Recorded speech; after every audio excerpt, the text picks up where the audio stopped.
Hello students, કેમ છો બધા? મજામાં? Good morning. તો હવે આપણે આપણા દાખલાઓ જે છે એને આગળ વધારીએ. આજનો સેશન પણ મેં આપણી બુક અક્ષરણમાંથી જ લીધેલો છે. એનું કારણ છે કે આજે જે ક્વેશ્ચન્સ લેવા છે એ ક્વેશ્ચન વધારે પડતા થિયરીવાળા છે અને હું તમને ક્યાંક ક્યાંક સમજાવીશ કે આપણે આપણી બુકની અંદર ટેક્સ્ટ બુક કરતાં પણ સહેલી રીત જે લીધેલી છે એ તમને કઈ રીતે ઉપયોગી થશે. તો સ્વાધ્યાયના 23મા દાખલાથી આપણે શરૂઆત કરીએ. 23મા દાખલાની રકમ એવી છે કે અવકાશમાં કોઈ સ્વૈચ્છિક ગતિ માટે નીચે આપેલા સંબંધો પૈકી કયો સાચો છે. ઓકે, તો હવે તમને અહીંયા 5 સંબંધ આપેલા છે, ABCD અને E. તો તમને એવું કીધું છે કે કોઈ સ્વૈચ્છિક ગતિ માટે, ખાસ યાદ રાખજો તમને જે શબ્દ વાપરેલો છે એ શબ્દ કયો વાપરેલો છે? તો કે ભાઈ સ્વૈચ્છિક ગતિ માટે.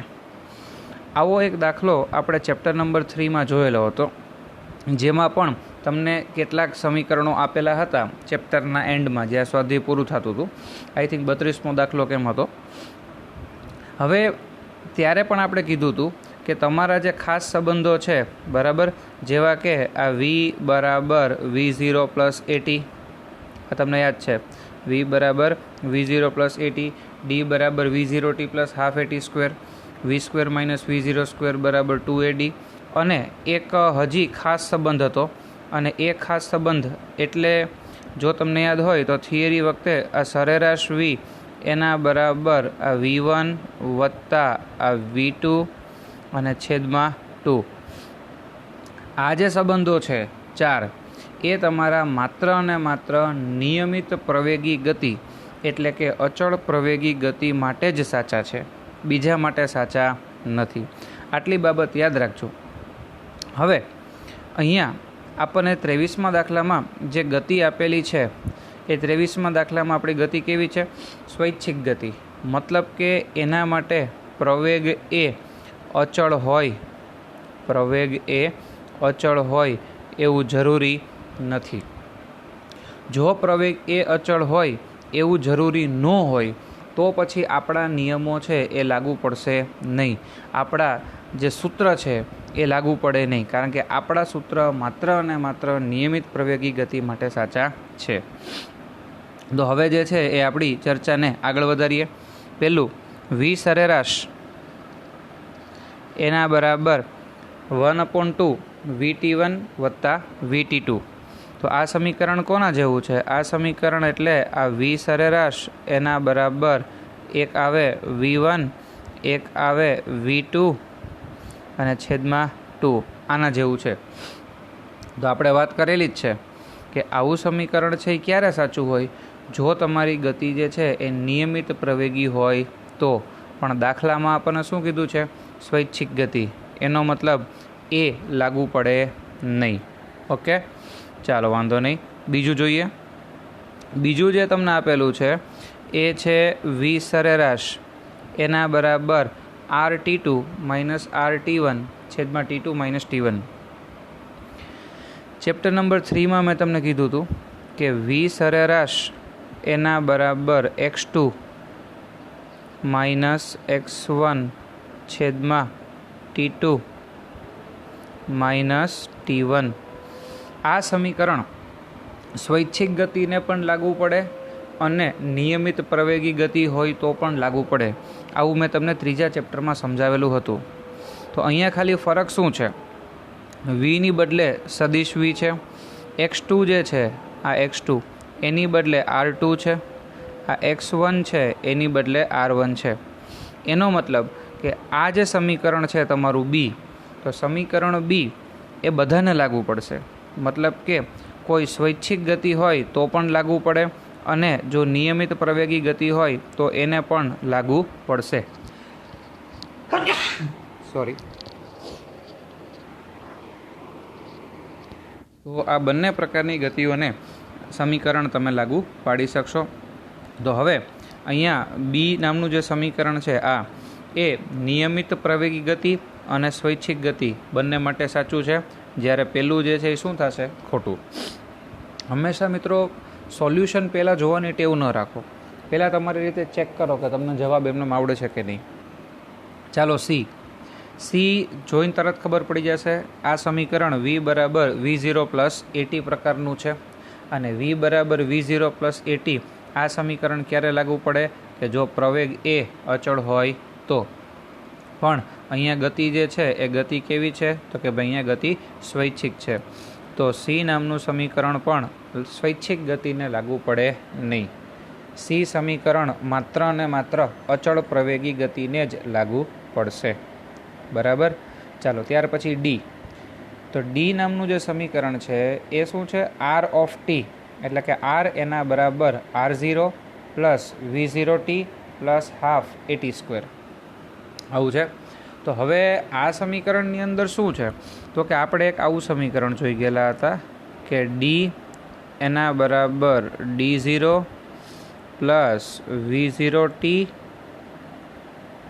પ્લસ હાફ એ ટી સ્ક્વેર, અથવા આપણે આમ લખતા હતા કે x બરાબર x0 વત્તા V0 ટી વત્તા હાફ એટી સ્ક્વેર. તો આ સમીકરણ એના જેવું છે ને કે ડીની બદલે આર, D0ની બદલે R0, V0 ટી આર્યા, હાફ એટી સ્ક્વેર આર્યા. તો આનો મતલબ એવો થાય કે આ સમીકરણ જે છે એ સ્વૈચ્છિક ગતિને લાગુ પડે નહીં. આ સમીકરણ માત્ર અને માત્ર કોને લાગુ પડે? નિયમિત પ્રવેગી ગતિ હોય એને જ લાગુ પડે. તો હવે પહેલું જે છે એમાં આપણે ના પાડેલી છે, બીજામાં આપણે હા પાડેલી છે, ત્રીજું નો, ચોથું પણ નો. પાંચમું એ સરેરાશ એના બરાબર VT2 માઇનસ VT1 છેદમાં T2 માઇનસ T1. આવું સમીકરણ પણ આપણે ચેપ્ટર નંબર 3માં જોયું હતું કે સરેરાશ પ્રવેગ એ એના બરાબર માની લ્યો કે આવું હોય કે ભાઈ V2 માઇનસ V1 છેદમાં T2 માઇનસ T1. તો ચેપ્ટર નંબર 3માં આપણે કીધું હતું કે આ સમીકરણ જે છે એ સ્વૈચ્છિક ગતિને પણ લાગુ પડે અને નિયમિત પ્રવેગી ગતિને પણ લાગુ પડે. તો અહીંયા માત્ર ફરક કેટલો છે? એની બદલે સદિશ એ, V2ની બદલે સદિશ V2, V1ની બદલે સદિશ V1. તો એનો મતલબ એવો થયો કે આ સમીકરણ જે છે એ સ્વૈચ્છિક ગતિને લાગુ પડશે. હવે આપણો પ્રશ્ન એવો છે કે અવકાશમાં કોઈ સ્વૈચ્છિક ગતિ માટે નીચે આપેલા સંબંધો પૈકી કયા જે છે એ સાચા છે? તો આપણે કહેશું કે માત્ર બી અને ઈ, માત્ર બી અને ઈ. બરાબર. તો અહીંયા જે છે એ સમીકરણ એ, સી અને ડી એ માત્ર નિયમિત પ્રવેગી ગતિ માટે જ સાચા છે, તેમને સ્વૈચ્છિક માટે લાગુ પાડી શકાય નહીં. જ્યારે સમીકરણ બી અને ઈ સ્વૈચ્છિક અને નિયમિત બંને માટે લાગુ પાડી શકાય છે. તો મિત્રો જે રીતે આપણે બોર્ડ વર્ક કરીએ છીએ એ રીતે જ મેં તમને સમજાવેલું છે. બરાબર. જસ્ટ ખાલી ફેર એટલો જ છે કે બોર્ડની બદલે આપણે અત્યારે બુકનો સહારો લીધો છે. ઓકે. હવે 24મો દાખલો કે નીચે દર્શાવેલ દરેક વિધાન ધ્યાનપૂર્વક વાંચો અને કારણ તથા ઉદાહરણ સહિત સમજાવો કે તે સાચું છે કે ખોટું. બરાબર. તો તમને એમ કીધું છે કે આપણે નીચે આપેલા સ્ટેટમેન્ટ વાંચવાના છે અને કારણ અને ઉદાહરણ બંને આપવાના છે કે એ સાચું હોય કે ખોટું. તો એ લોકોનું સ્ટેટમેન્ટ એવું છે, ટેક્સ્ટબુકવાળા એમ કહે છે કે અદિશ રાશિ. વાત કોની કરે છે? અદિશ રાશિ. તો જેટલા પણ સ્ટેટમેન્ટ આપેલા છે આ A, B, C, D આ બધા કોના માટે છે ભાઈ? અદિશ રાશિ માટે છે. તો હવે આપણે જોઈએ ABCD અને E. ઓકે. તો ABCD E માંથી તમને એવું કહે છે કે અદિશ રાશિ તે છે કે જે કોઈ પ્રક્રિયામાં અચળ રહે છે. મતલબ તમે કોઈ પ્રોસેસ કરતા હોય, તમે કોઈ પ્રક્રિયા કરતા હોય તો એમાં અદિશ રાશિ એવી છે કે જે અચળ રહે છે, જે કોઈ દિવસ બદલાય નહીં. હવે માની લ્યો કે તમે કોઈ અદિશ રાશિ વિચારો, દળ છે, ઉર્જા છે, તાપમાન છે. બરાબર. એને લઈ અને આપણે વિચાર કરીએ. સપોઝ હું એમ કહું તાપમાન એટલે કે ટેમ્પરેચર T. તો અવકાશમાં માની લ્યો કે તમે અહીંયા હોય તો પોસિબલ છે કે ભાઈ, અથવા તમારા ઘર પાસે હોય તો પોસિબલ છે કે તાપમાન જે છે એ 30 ડિગ્રી સેન્ટીગ્રેડ હોય. ત્યાંથી આ બિંદુએ આવો તો પોસિબલ છે કે તાપમાન 31 ડિગ્રી સેન્ટીગ્રેડ હોય. મતલબ પ્રક્રિયામાં એક જગ્યાએથી બીજી જગ્યાએ જાઓ તો તાપમાન બદલી શકે છે. એટલે કે એવું જરૂરી નથી કે અદિશ રાશિ હંમેશા અચળ જ રહે. અદિશ રાશિ જે છે એને દર્શાવવા માટે મૂલ્યની જરૂર છે, દિશાની જરૂર નથી, એ વાત બરાબર. પણ એક જગ્યાએથી બીજી જગ્યાએ જાઓ તો અદિશ રાશિ બદલી શકે છે. ઓકે, તો અહીંયા તમે આન્સર જોશો તો આપણે લખેલું છે ખોટું. અવકાશમાં એક જગ્યાએથી બીજી જગ્યાએ જતાં તાપમાન બદલે છે. હવે તમે એમ કહેશો કે સર આપણી આ બુકનો ફાયદો શું, એ વસ્તુ સમજાવું. તમે ટેક્સ્ટ બુકમાં લાસ્ટ પેજ ઉપર આના આન્સર જોજો, બરાબર, 4.24નો. હવે એણે શું કીધું છે કે ખોટું, એ વાત બરાબર, પણ આ મેટર સમજાવવા માટે મેં તમારે શેનું એક્ઝામ્પલ લીધું છે? તાપમાનનું. ટેક્સ્ટ બુકવાળાએ જે એક્ઝામ્પલ લીધું છે ગતિ ઉર્જાનું એક્ઝામ્પલ લીધું છે અને એવું કીધું છે કે ભાઈ સ્થિતિસ્થાપક સંઘાત. સ્થિતિસ્થાપક સંઘાત, સંઘાત એટલે અથડામણ. પણ કેવો અથડામણ? તો કે સ્થિતિસ્થાપક અને બીજો જે આવશે ને, જે અત્યારે આ લોકોએ ધ્યાનમાં લીધો છે, એ આવશે અસ્થિતિસ્થાપક. તો હજી તમને સ્થિતિસ્થાપક અને અસ્થિતિસ્થાપક સંઘાત શું છે એ જ ખબર નથી, કારણ કે હું તમને હજી ચેપ્ટર નંબર 5માં શીખવાડીશ. એટલા માટે મેં જે છે એ આ બુકની અંદર એવા એક્ઝામ્પલ લીધા છે કે જે ભૌતિક રાશિઓને તમે અત્યાર સુધી ઓળખો છો. ઓકે, એટલે આપણને સમજવું સહેલું પડે કે ભાઈ ખોટું આપણે સ્થિતિસ્થાપક સંઘાત અને અસ્થિતિસ્થાપક સંઘાતને ધ્યાનમાં નહીં લઈએ, કારણ કે હજી એ તમને આવડતા નથી. એની બદલે મેં તમને બીજું એક્ઝામ્પલ આપી દીધું કે જે તાપમાનનું છે અને તમને આવડતું હોય, બરાબર. બીજું, તે ક્યારેય ઋણ હોતું નથી. હવે ઋણ એટલે કોણ? તો કે ભાઈ અદિશ. તો કે અદિશ રાશિ એવી છે કે જે ક્યારેય ઋણ હોતી નથી. માની લ્યો કે તમે આની અંદર સપોઝ હું એમ કહું કે ભાઈ દળની એક્ઝામ્પલ લેશો તો દળ ક્યારેય માઇનસનું હોય, વાત સાચી. ગતિ ઉર્જાનું એક્ઝામ્પલ લેશો તો ગતિ ઉર્જા પણ ક્યારેય માઇનસ ન હોય, વાત સાચી. પણ તાપમાન ટી પોતે માઇનસ હોઈ શકે છે, બરાબર. માની લ્યો કે આપણે જે છે એ ઘણી વખત શિયાળાની અંદર વાત કરતા હોય તો ન્યૂઝને એવું તમે જુઓ તો લેહ લદ્દાખના ને બધાના તાપમાન જે છે એ minus suppose 10 degree, -20 degree, -30 degree centigrade સુધી જતા હોય છે. કેનેડાને એ બાજુ જશો તો તાપમાન -40 ડિગ્રી, રશિયાની અંદર -40 ડિગ્રી, આવા તાપમાન જે છે એ જતા હોય છે. તો અહીંયા એવું છે કે તે ક્યારેય ઋણ નથી હોતી. એવું જરૂરી નથી ભાઈ. માની લો કે દળ છે એ ઋણ ન હોય ક્યારેય, ગતિ ઉર્જા ક્યારેય ઋણ ન હોય, પણ તમે તો સમગ્ર અદિશ રાશિનું કહો છો. મતલબ કે કોઈ અદિશ રાશિ એવી છે કે જે ઋણ થાય છે, તો કે હા ભાઈ તાપમાન. તો એના માટે આ સ્ટેટમેન્ટ જે છે એ ખોટું પડે છે, બરાબર. એટલે અહીંયા તમે જોશો બી, તો કે તાપમાન જે છે એ ઋણ હોઈ શકે છે. હવે સી, તે પરિમાણ રહિત હોય છે. પરિમાણ રહિત હોય છે એટલે કે એની પાસે એમએલટી સૂત્ર હોય નહીં. તો તાપમાન છે એ તાપમાનનું સૂત્ર શું થાય? તો કે ભાઈ M0, L0 અને T1.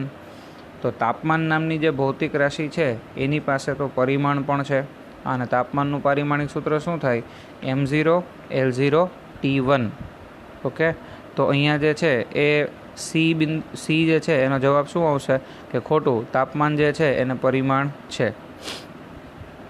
ડી, અવકાશમાં એક બિંદુથી બીજા બિંદુ વચ્ચે બદલાતી નથી. એ ઓલરેડી મેં તમને સમજાવી દીધું છે કે ખોટું તાપમાન બદલે છે, બરાબર.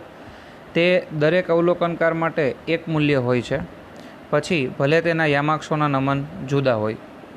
હવે આ બાબત જે છે ને એ ખાસ સમજવા જેવી છે કે માની લ્યો કે કોઈ એક ભૌતિક રાશિ છે તાપમાન. હવે તમે આ બિંદુનું તાપમાન ઓબ્ઝર્વ કરો છો, તો ફોર એક્ઝામ્પલ કોઈ એક વ્યક્તિ જે છે એ અહીંયા ઊભો હોય, બરાબર, અને બીજો એક વ્યક્તિ જે છે એ માની લ્યો કે અહીંયા ઊભો હોય. તો આ વ્યક્તિ જે છે એ તાપમાન ઓબ્ઝર્વ કરે અને આ વ્યક્તિ તાપમાન ઓબ્ઝર્વ કરે. મતલબ કે બે અલગ અલગ અક્ષ ઉપર હોય. આ ભાઈ એક્સ અક્ષ ઉપર હોય, બરાબર, અને માની લ્યો કે આ ભાઈ વાય અક્ષ ઉપર હોય. તો પણ આ બિંદુના તાપમાનમાં કોઈ ફેર પડશે નહીં. મતલબ કે તમે કઈ જગ્યાએથી ઓબ્ઝર્વેશન કરો છો એનાથી કોઈ ફેર પડે નહીં. અથવા સપોઝ દળ લઈ લો, તો કે આ કણ છે એનું દળ 10 કિલોગ્રામ હોય, તો તમે એક્સ અક્ષ ઉપરથી માપન કરો કે તમે વાય અક્ષ ઉપરથી માપન કરો, બંને કિસ્સાની અંદર એનું દળ છે એ તો 10 કિલોગ્રામનું 10 કિલોગ્રામ જ રહે. મતલબ કે અદિશ રાશિ હોય ને, અદિશ એ દરેક અવલોકનકાર માટે એક મૂલ્ય હોય. પછી ભલે તેના યામાક્ષોના નમન જુદા હોય, મતલબ કે ભલે એ લોકો અલગ અલગ જગ્યાએથી ઓબ્ઝર્વેશન કરતા હોય, એનાથી કોઈ ફેર પડશે નહીં. બરાબર. તો આ બધું થોડુંક થિયરી રિલેટેડ વધારે છે, એટલે આપણે આમાંથી લીધું. નેક્સ્ટ 25મો દાખલો કે કોઈ વિમાન પૃથ્વીથી 3400 મીટરની ઊંચાઈએ ઉડી રહ્યું છે. તો માની લ્યો કે અહીંયા આગળ જે છે તમને બતાવું તો આ જે છે એ પૃથ્વીની સપાટી, બરાબર, અને આ જે છે એ 3400 મીટરની ઊંચાઈ. તો અહીંયા આપણે બતાવેલું છે પૃથ્વીથી 3400 મીટરની ઊંચાઈ. તો કોઈ વિમાન જે છે એ માની લ્યો કે અહીંયાથી આ બાજુ આ દિશામાં જઈ રહ્યું છે. જમીનથી એની ઊંચાઈ કેટલી છે? 3400 મીટર. જો પૃથ્વી પરના કોઈ અવલોકન બિંદુ પાસે વિમાન દ્વારા 10 સેકન્ડમાં કપાયેલ અંતર 30નો ખૂણો બનાવતું હોય તો વિમાનની ઝડપ કેટલી થાય? આ બરાબર સમજો. માની લ્યો કે કોઈ ઓબ્ઝર્વર એટલે કે અવલોકનકાર આ બિંદુએ છે. અવલોકનકારને ઇંગ્લિશમાં કહેવાય ઓબ્ઝર્વર, એટલે મેં અહીંયા શું લખેલું છે? O. હવે માનો કે t=0 સમયે પ્લેન જે છે ને વિમાન એ બિંદુ ઉપર છે અને 10 સેકન્ડમાં એ પોતે ગતિ કરી અને ક્યાં પહોંચે છે? બી બિંદુએ પહોંચે છે. તો આ બિંદુ જે છે એને તમે શું કહી શકો? t=0 અને આને શું કહેવાય? t=10. તો 10 સેકન્ડમાં કપાયેલું અંતર એટલે કેટલું? A થી B. તો હવે તમને એમ કહે છે કે આ અંતર અવલોકનકાર પાસે 30નો ખૂણો આંતરે છે. મતલબ કે અહીંયાથી આ બિંદુને જોડી દઉં, અહીંયાથી આ બિંદુને જોડી દઉં તો જે ખૂણો મળે એ ખૂણો કેટલાનો મળે છે? 30નો ખૂણો મળે છે. સમજાઈ ગયું? માત્ર ને માત્ર તમારે આકૃતિ સમજવાની છે, પછી તો બધું તમને આવડશે. તો વિમાનની ઝડપ કેટલી હોય? સારું, વિમાનની ઝડપ શોધવી છે. તો હવે આપણે શું કરી શકીએ? તો કે હવે જે છે એ આપણે એવું કરી શકીએ કે સૌથી પહેલાં આ જે ત્રિકોણ છે એના બે ભાગ પાડી દઈ. ACO એક આ કાટકોણ ત્રિકોણ, બરાબર. તો એમાં આ કાટખૂણો અને આ ખૂણો 15નો. સિમિલર કેસ એક બીજું ત્રિકોણ જે છે એ થશે BCO, આ કાટકોણ ત્રિકોણ અને આ 15નો ખૂણો. બેમાંથી કોઈ પણ ત્રિકોણને તમે ધ્યાનમાં લઈ શકો છો. સપોઝ હું આ ત્રિકોણ ધ્યાનમાં લઉં ACO. આમ ACOમાં આ ખૂણો 15નો છે. આને કહેવાય સામેની બાજુ. કેટલી છે એ મને ખબર નથી, પણ પાસેની બાજુ આ છે C થી O, અને C થી Oનું મૂલ્ય આપણી પાસે છે કેટલું છે? 3400. તો હું આની અંદર જે છે એમ લખું કે ભાઈ 10 15 એના બરાબર સામેની બાજુ એટલે AC છેદમાં પાસેની બાજુ એટલે 3400. આવું થાય. તો ત્રિકોણ AOCમાં 10 15 એના બરાબર ACના છેદમાં OC એટલે કે સામેની બાજુ છેદમાં પાસેની બાજુ. તો 10 15ની કિંમત થશે 0.2679. એના બરાબર AC મારી પાસે નથી અને છેદમાં OC એટલે 3400. તમારી પાસે કેલ્ક્યુલેટર છે જ. 3400 ગુણ્યા 0.2679 કરશો એટલે 910.86 મળે. એનો મતલબ એવો થાય કે આ અંતર જે છે એ અંદાજિત 910 મીટર થાય. હવે t=0 સમયે તમે ક્યાં હતા? A ઉપર. t=10 સેકન્ડ સમયે તમે ક્યાં આવો છો? B ઉપર. તો 10 સેકન્ડમાં કપાતું અંતર એટલે કેટલું? AB. અને AB એટલે કેટલું? તો કે ભાઈ AC વત્તા BC. સમજાય છે? 10 સેકન્ડમાં કપાતું અંતર એટલે કેટલું ભાઈ? AB. અને ABના બે ભાગ છે, AC અને BC. પાછું AC અને BC બે સરખા છે, એટલે આપણે એવું કરી શકીએ કે આકૃતિ પરથી AB એના બરાબર AC વત્તા BC એના બરાબર 2AC. 2AC એટલે 2 ગુણ્યા 910.86 કરશો એટલે 1821.72 મળે. તો વિમાનની ઝડપ તમારે જોતી હોય તો વિમાનની ઝડપ એટલે કપાયેલું કુલ અંતર છેદમાં લીધેલો સમય. તો કુલ અંતર જે છે એ છે 1821.72 અને છેદમાં સમય છે 10 એટલે શું થઈ જાય? 182.1 મીટર પર સેકન્ડ. બરાબર. તો એ આપણો જવાબ અહીંયા લખેલો જ છે. તો તો તમારો જવાબ જે છે એ 182.1 મીટર પર સેકન્ડ થઈ જશે. બરાબર. તો આ રીતે જે છે એ તમારો દાખલો નંબર 25 થશે. હવે 26મો દાખલો લઈએ. તો દાખલા નંબર 26માં એવું કહે છે કે કોઈ સદિશને માનાંક તથા દિશા બંને હોય છે. શું અવકાશમાં તેને કોઈ સ્થાન હોય છે? શું સમય સાથે તે બદલાઈ શકે છે? શું અવકાશમાં જુદા જુદા સ્થાનો પાસે બે સમાન સદિશો એ અને બી સમાન ભૌતિક અસર દર્શાવશે? તમારા જવાબના સમર્થનમાં ઉદાહરણ આપો. ફ્રેન્ડ્સ, જેવી રીતે આપણે આગળ અદિશ માટે લીધું હતું એમ અત્યારે જે વાત કરે છે એ કોની કરે છે? સદિશની કરે છે. બરાબર. અત્યારે જે વાત ચાલે છે એ કોની ચાલે છે? સદિશની.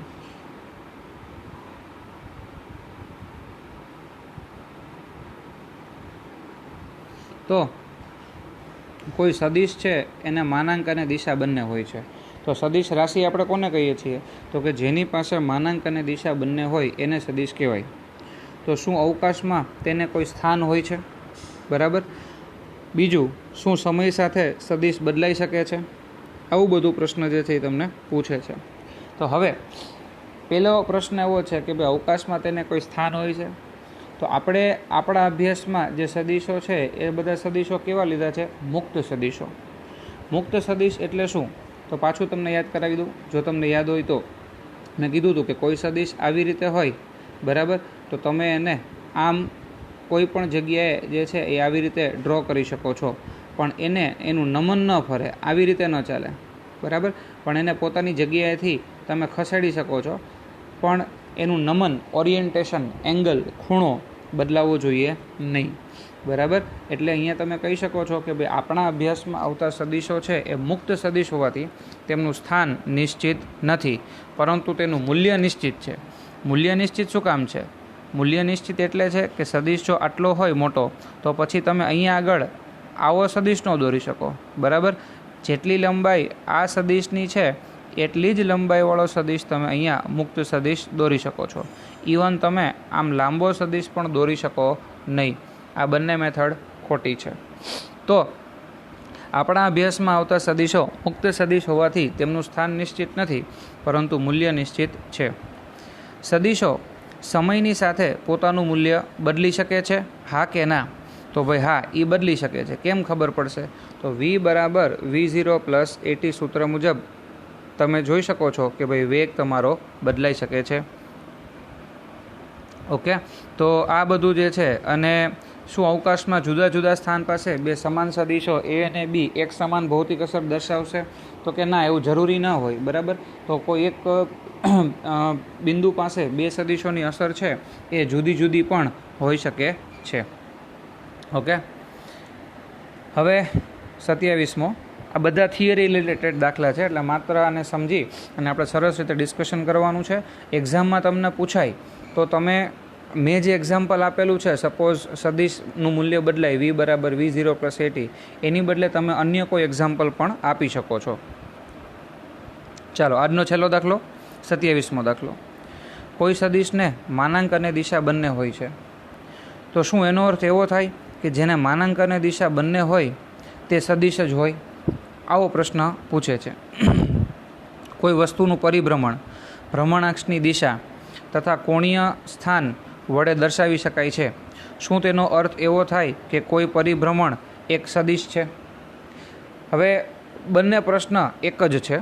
ટૂંકમાં એ એવું કહેવા માંગે છે કે તમે એવું વિચારો કે સદિશ હોય એની પાસે માનાંક હોય અને દિશા હોય. તો ઊંધું, જેની પાસે માનાંક અને દિશા હોય એ સદિશ હોય જ? હા કે ના? ટૂંકમાં હું એમ કહું, એક્ઝામ્પલ આપું કે એક છોકરો ભણવામાં હોશિયાર છે, એટલા માટે એ સારા માર્ક્સ લઈ આવે છે, અથવા 100માંથી 100 માર્ક્સ લઈ આવે છે. ફરીથી સમજો, એક છોકરો ભણવામાં હોશિયાર છે એટલે તે 100માંથી 100 માર્ક્સ લઈ આવે છે. તો શું એવું સાચું છે કે જે છોકરો 100માંથી 100 લઈ આવે એ ભણવામાં હોશિયાર જ હશે? તો કે ભાઈ એવું નક્કી ન હોય, તો ચોરી કરી નહીં લઈ આવે. બરાબર. એટલે બંને વિધાન જે છે એ સાચા ગણાય નહીં. જે છોકરો હોશિયાર છે એ 100માંથી 100 લઈ આવે છે એ સ્ટેટમેન્ટ બરાબર છે, પણ જે છોકરો 100માંથી 100 લઈ આવે છે એ હોશિયાર જ હશે? હોશિયાર જ હશે એવું જરૂરી નથી. હોશિયાર હોય અને ન પણ હોય. બની શકે કે ચોરી કરીને માર્ક્સ લઈ આવતો હોય. સમજાય છે? એમ તમારી પાસે જે સદિશ છે, હવે પ્રશ્ન સમજાણો હશે કે સદિશ છે એની પાસે માનાંક અને દિશા બંને હોય. તો પ્રશ્ન એવો પૂછે છે કે જેની પાસે માનાંક અને દિશા હોય એ હંમેશા સદિશ હશે જ, હા કે ના? તો જવાબ છે ના. કેમ? તો કે વિદ્યુત પ્રવાહ જે છે ને એ મૂલ્ય અને દિશા બંને દર્શાવે છે. બરાબર? તમે કોઈ પણ સર્કિટ લેશો, માની લ્યો કે આ એક અવરોધ છે, બરાબર? આ બેટરી મેં આમ જોડેલી છે, તો આ બાજુ પ્લસ છે, તો વિદ્યુત પ્રવાહની દિશા આવી રીતે છે, ક્લોકવાઇઝ, એટલે કે સમઘડી દિશામાં. પણ જો આ જ સર્કિટ જે છે એને હું આમ દોરું,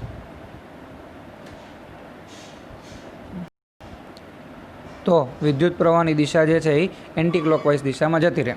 બરાબર? તો એન્ટી ક્લોકવાઇઝ દિશામાં જતી રહે તો દિશા બદલાઈ ગઈ. તો હવે વિદ્યુત પ્રવાહ પાસે દિશા પણ છે અને વિદ્યુત પ્રવાહ પાસે મૂલ્ય પણ છે. પણ એનો અર્થ એવો નથી કે વિદ્યુત પ્રવાહ પોતે સદિશ રાશિ છે. બરાબર? તો વિદ્યુત પ્રવાહ જે છે એ પોતે સદિશ રાશિ નથી. તો પ્રશ્ન એવો થાય કે ભાઈ જેની પાસે મૂલ્ય અને દિશા બંને હોય એ સદિશ છે કે નહીં કેમ ખબર પડે? તો એને સદિશ હોવા માટેની શરત શું છે? તો એને સદિશ હોવા માટેની શરત એવી છે કે એને સદિશના સરવાળાના નિયમનું પાલન કરવું પડે. એટલે શું એ સમજાવી દઉં. બરાબર? સદિશના સરવાળાના નિયમનું પાલન કરવું મતલબ શું? માની લ્યો કે કોઈ એક વેગ v1 છે, એ છે સપોઝ 3i કેરેટ. એ કેટલો છે? 3i caret. આ v2 છે એ તમારો છે 4j કેરેટ. ઓકે? તો સદિશ v એના બરાબર હું v1 પ્લસ v2 લઉં તો મને શું મળે? 3i caret plus 4j caret. આવું મળે. હવે હું સદિશનું મૂલ્ય લઉં તો આ સદિશ vનું મૂલ્ય એટલે શું થાય? વર્ગમૂળમાં ઘટકોના વર્ગનો સરવાળો. એટલે કે સદિશ vનું મૂલ્ય એના બરાબર વર્ગમૂળમાં 3નો વર્ગ એટલે 9, 4નો વર્ગ એટલે 16, ટોટલ થાય 25 અને એનું માનાંક એટલે 5. બરાબર? તો હવે આમાં કેવું થયું કે એક સદિશ હતો 3i કેરેટ, ઓકે, એક સદિશ હતો 4j કેરેટ. તો આ બેયનો સરવાળો કર્યો તો મને 3 + 4 એટલે 7 નથી મળતા. કેટલા મળે છે? 5. કારણ કે આ સદિશ સરવાળા છે, આ સાદા સરવાળા નથી. પણ વિદ્યુત પ્રવાહ જો તમે ધ્યાનમાં લ્યો, બરાબર, તો માની લઈએ કે અહીંયાથી 10 એમ્પિયર વિદ્યુત પ્રવાહ આવતો હોય, 10 એમ્પિયર, તો આ બાજુ જો 2 એમ્પિયર વિદ્યુત પ્રવાહ જાય તો પછી આ બાજુ જે છે ને એ 8 એમ્પિયર જ વિદ્યુત પ્રવાહ જવાનો છે. સમજાય છે? બરાબર? તો આમાં જે છે એ કોઈ ઘટકો નહીં આવે. અથવા ઓલાની જેવું જ એક્ઝામ્પલ લઉં, હમણાં જે એક્ઝામ્પલ લીધું હતું એના જેવું જ આપણે એક્ઝામ્પલ લઈએ. બરાબર? તો માની લ્યો કે અહીંયાથી 5 એમ્પિયર વિદ્યુત પ્રવાહ આવે છે. તો દાખલા તરીકે અહીંયા જો 2 એમ્પિયર જાય તો અહીંયા 3 એમ્પિયર જાય. તો વિદ્યુત પ્રવાહમાં સિમ્પલ સરવાળો જોઈએ કે 5ના ભાગ પડી ગયા, 2 + 3 અથવા 1 + 4 અથવા જે છે 2.5 + 2.5 જે કરો એ. પણ સદિશની અંદર એવું નથી. સદિશમાં આપણે શું કીધું હતું કે અહીંયા જે છે એ 3i કેરેટ મળે, તો અહીંયા સામે મને 4j કેરેટ મળે. તો એનું મૂલ્ય જે છે એ વર્ગમૂળમાં 3નો વર્ગ + 4નો વર્ગ કરવું એટલે જવાબ મને 5 મળે. પરંતુ આ વિદ્યુત પ્રવાહ છે એમાં એવું થતું નથી. કદાચ વિદ્યુત પ્રવાહના 90ના ખૂણે 2 ભાગલા પડતા હોય, અહીંયા 2 એમ્પિયર જાય તો અહીંયા 3 એમ્પિયર જાય. માની લ્યો કે અહીંયા 2.5 એમ્પિયર જાય તો અહીંયા પણ 2.5 એમ્પિયર જ જશે. સમજાય છે? તો વિદ્યુત પ્રવાહ જે છે એ કયા નિયમનું પાલન કરતો નથી? તો સદિશના સરવાળાના નિયમનું પાલન કરતો નથી. ક્લિયર છે? તો એટલા માટે અહીંયા જે છે એ એવું જરૂરી નથી કે જેની પાસે માનાંક અને દિશા બંને હોય એ સદિશ જ હોય. સદિશ થવા માટેની આવશ્યક અને પર્યાપ્ત શરત એવી છે કે એને સદિશના સરવાળાના નિયમનું પાલન કરવું પડશે. Thank you.